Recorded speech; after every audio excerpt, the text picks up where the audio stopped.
Alrighty, we're going to be in the book of Philippians. But before we start, I just want to say thanks to all the people who are still here and are still viewing. Like always, comments are open for whoever has questions, critiques, comments, or anything like that. Feel free to let me know. And just thank you guys for all that. And just good morning, good evening, good afternoon, whatever it is. With that being said, we're going to be Philippians 1, verse 21 through 24. So it says, "For me to live is Christ, and to die is gain. If I am to live in the flesh, that means fruitful labor for me. Yet what shall I choose, I cannot tell.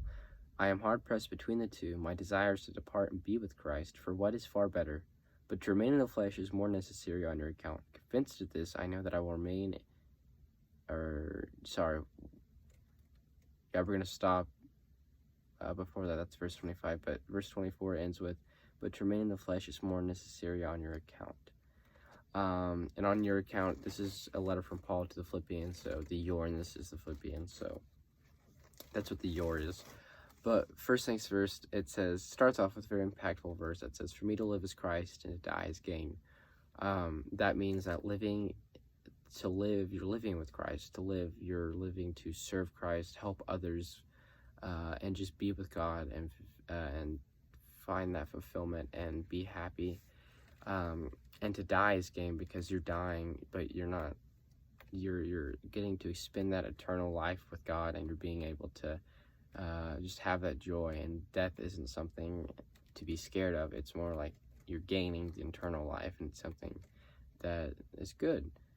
And it goes on to say, "If I'm to live in the flesh, that means fruitful labor for me." And that's exactly expense more. It's just when you're living in the flesh, you have fruitful labor of helping the Lord,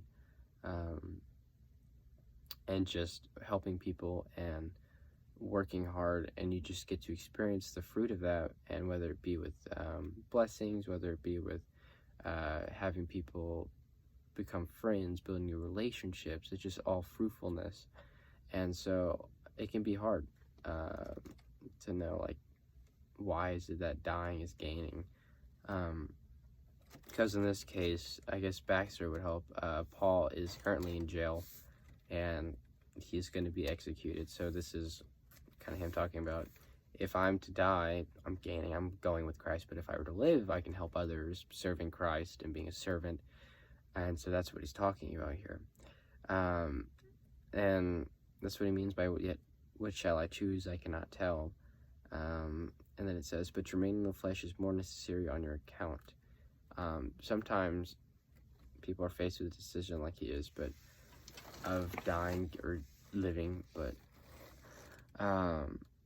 yeah, I feel like this may be a short video, but I feel like it's a really important one. Just like living is for Christ. When you're alive, you're living for Christ. Your goal is to go out and just help people and serve God. But if you're to die, it's not anything to be scared for. It's you're gaining that eternal life with God, and you get to be happy about that.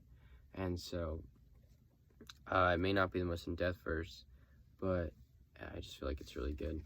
If you feel like maybe I should do longer videos or do different verses or be more in-depth, be more than happy to. Or next video, I'm thinking maybe I could tackle a question like, how does a loving God send people to hell? And I'm more than happy to talk about that kind of stuff and kind of like answer questions like those. If you feel like you want me to answer it, like I said, why does God send people to hell? I'm more than happy to. If you want more hot topic questions like that, I'll try my best to answer them. But I hope that reaches you well. And just the main points, just want to make sure to reiterate them.